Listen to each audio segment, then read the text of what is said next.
Hello, I'm Bill Rogers. I'm with the Rogers Shooting School.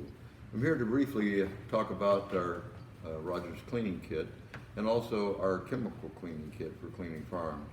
But my primary mission today is to talk about our Bore Squeeg-e cleaning tool. This is one of my inventions. I invented it almost 10 years ago. And the Remington, first it was distributed primarily by the Remington Firearms Company, although I distribute them.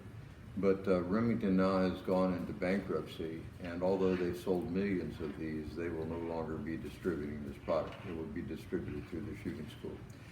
But in researching the sales of Remington, I find that they've done a fairly good job of selling them, but they have not done a very good job of educating the public of how they're to be used. So the discussion is based around how the squeegee should be used.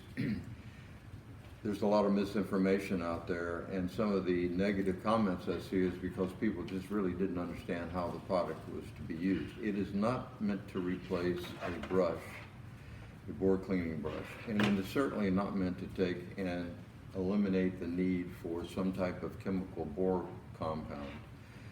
What it does do is it eliminates the use of what we call the patch and the patch holder. It makes this product obsolete.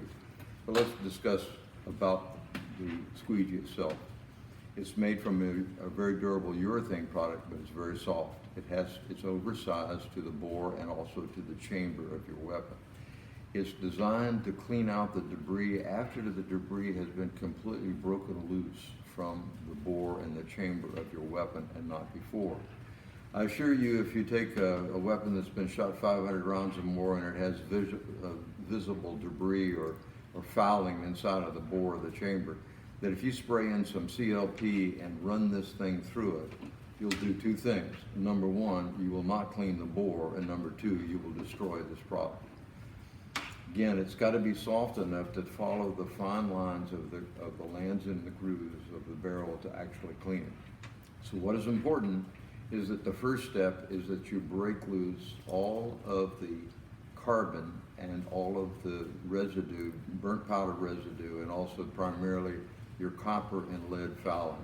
So one of the things we want to talk about is that if you're going to take and clean the bore of a weapon that has been shot with lead ammunition, and it doesn't matter what it's been coated with, whether it's coated with plastic or molybdenite sulfide or graphite, it's important that you use a bronze brush because you need the kind of mechanical action to help break loose the lead. Now, there are several good companies out there that manufacture a bore cleaning compound. I'm very biased toward ours. I spent a number of years developing this with one of the largest chemical companies in the United States. Our bore compound attacks copper aggressively as well as lead. It does it through chemical and also through mechanical action. It also has a chemical in there that attacks powder residue.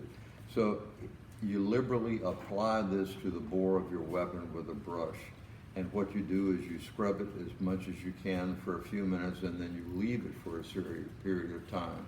And during that period of time, the chemical action begins to break down. Now, I recommend that if you use the bronze brush, it is necessary that as soon as you finish running the brush through your bore with this chemical, you rinse it off immediately with hot water. And the reason is this will chemically attack copper aggressively. So there's copper in the bronze compound of your brush. It will attack the brush quickly and destroy it. So it's very important that you rinse that off. If you're using a nylon brush and you're only working with a copper-plated ammunition, all I find is that it takes a little bit more time, a little bit more scrubbing, but it's the chemical action that actually works, and you don't have to be so concerned about deteriorating the brush because the nylon's not effective. But finally, after you have done this and you've broken through and you still have some compound in the bore, that's the time that you take and pull your bore squeegee through.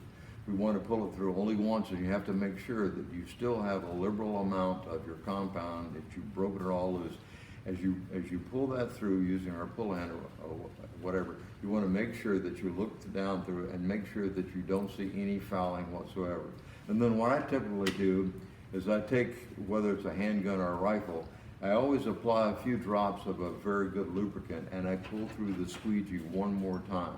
And what that does is it takes and puts a fine layer, almost microscopic layer of lubricant and preservative inside the bore of your weapon. While we're talking about that, we need to talk about some of the other things that we see.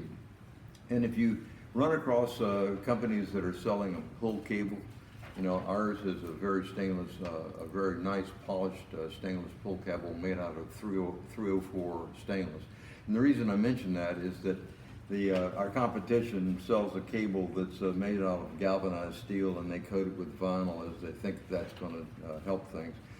There's several things really wrong with this. Number one is that the vinyl on top of a steel cable, it collects debris, grit, and so forth, and over time it simply becomes a file. It becomes a rasp that you're destroying the bore of your weapon. It eventually breaks down because of the chemicals you're using, and it becomes unsightly. The other main problem that we have is that we're the only company that manufactures this so that our screw ends, our attachment ends, actually free float. They free pivot on both ends. And so if you'll notice, this cable is one of our competitor cables, is it's swedged. Now that's the cheap way to install it, and most of these are built in China. And so the problem with this is that it does not turn. I cannot get any action whatsoever. And you say, well, why is that so important? Well, you have to understand that one of the first patents for cleaning rods back in the early 1800s was the fact that the handle turned with the cleaning rod. The reason that's important is that you have lands and grooves that twist inside of your bore. Now the problem is if you have something that doesn't twist, it will not follow the lands and grooves. It skips over them, so it will not do a proper cleaning job. And so nowadays you can't go into a gun store and buy a quality cleaning rod that doesn't have some part of that twists and allows the brush to easily, or in our case the squeegee, easily to track the twisting action of the bore. So the problem is now if you take and put this in and you tighten your brush up into your receptor here and you start pulling this through. Well, in the United States, most of our rifles or most of our firearms, whatever, have a right-hand twist measured from the chamber going forward. So if you pull this through with a right-hand twist, all it's going to do is it's going to turn. Remember, common barrel twist is like 1 in 7 or 1 in 8. That means it makes 1 revolution in 7 inches. So if you've got a 20-inch barrel, it almost makes 3 revolutions. So if you've got a brush that you've screwed on here and you start to pull it through, within 1 or 2 inches, it's going to tighten up. And as soon as it tightens up, it no longer spins. It no longer will twist. And so if you get one of these kits, the best thing you can do with this cable is just throw it in the trash. The other reason that I talk about 304 stainless that we make our out of is that if you look up into hardness scale, you'll find that 304 stainless is right around the same hardness as brass. It's actually slightly softer than bronze. So it will not, it's on the B scale of Rockwell as opposed to the C scale, which the barrel is measured in. So it's not even the same scale.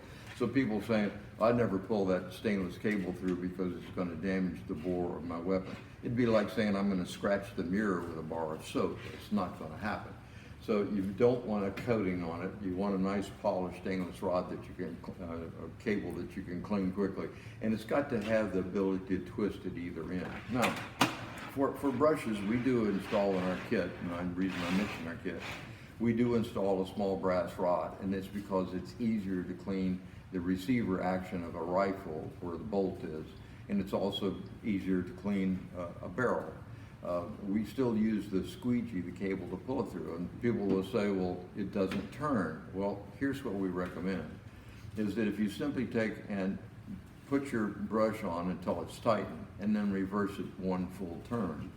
Now when I take and push it through the barrel, it's because the barrel is so short, we're not going to get a complete revolution. We'll only get maybe a half of a revolution. So as I push it through, it'll tighten it 1/2 a turn, but that's okay, it'll still turn. And when I pull it back out, it'll reset it. So I can sit here and scrub the barrel for half an hour, and this thing will not loosen up and come out. So that's the recommendation that I have if you're going to use the bore brush, the rod with a bore brush, is simply back it off 1 turn. tighten it up, back it off one turn, and then this thing will operate without unscrewing. So again, remember that the squeegee is a final action. It's the final action that you would use like if you were going to use a cotton patch. But the problem is with cotton patches, if they're not exactly the right size, they do little or nothing. And if they're too tight, we can wedge them in the barrel, and it's very difficult sometimes to get them out. If you go online, and you'll follow, if you go to the Rogers Shooting School, you'll see other products that we have listed. It also has some detailed videos and instructions that you can follow up on all of our products. So it's rogersshootingschool.com with a / products. And we sell most of our products available on Amazon as well, but you'll also get a lot of detailed information. I thank you for watching this video.